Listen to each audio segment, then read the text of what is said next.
அனைவருக்கும் வணக்கம். நீங்கள் நம்ம கரண்ட் அஃபேர் சீரிஸில் அக்டோபர் மந்தோட கரண்ட் அஃபேரை கீழே பிடிஎஃபாக கொடுத்துருக்கேன். அதை டவுன்லோட் பண்ணி யூட்டிலைஸ் பண்ணிக்கோங்க. இந்த மந்தில் வந்து இம்பார்ட்டண்ட்டாக நோபல் பரிசு கொடுத்துருப்பாங்க. இந்த மருத்துவத்துக்கு, அப்புறம் ஃபிசிக்ஸுக்கு, கெமிஸ்ட்ரிக்கு, இலக்கியத்துக்கு, அப்புறம் அமைதிக்கு, இந்த மாதிரி ரொம்ப இம்பார்ட்டண்ட்டான இதெல்லாம் அக்டோபர் மந்தில் இருக்குது.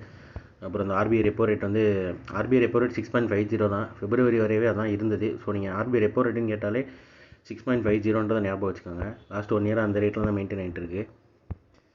இந்த மாதிரி நிறைய இருக்குது கரண்ட் அஃபேரில்.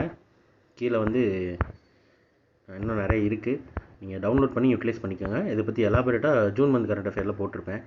என்ன ப்ராசஸில் இந்த கரண்ட் அஃபேர் இருக்கும், இது என்ன மாதிரியாக இருக்கும் அப்படின்றது புதுசாக பார்க்குறவங்களுக்கு உங்களுக்கு டவுட்டாக இருந்துச்சுன்னா ஜூன் மந்த் கரண்ட் அஃபேர்னு போட்டிருப்பேன். ப்ளேலிஸ்ட்டில் இருக்கும். அதில் போய் ஜூன் மந்தில் ஒரு 4 நிமிஷத்துக்கு பேசியிருப்பேன். அதை எடுத்து பார்த்துக்கோங்க. ஸோ இது அக்டோபரோடது யூட்டிலைஸ் பண்ணிக்கோங்க. இந்த நவம்பர், டிசம்பர், ஜனவரி, பிப்ரவரி 4 மந்த்ஸ் தான் இருக்குது. நான் அடுத்தடுத்து அப்லோட் பண்ணிடுறேன். யூட்டிலைஸ் பண்ணிக்கோங்க. உங்கள் ஃப்ரெண்ட்ஸ் இருந்தாலும் ஷேர் பண்ணிக்கோங்க. அவங்களே யூட்டிலைஸ் பண்ணிக்க சொல்லுங்கள். தேங்க்யூ.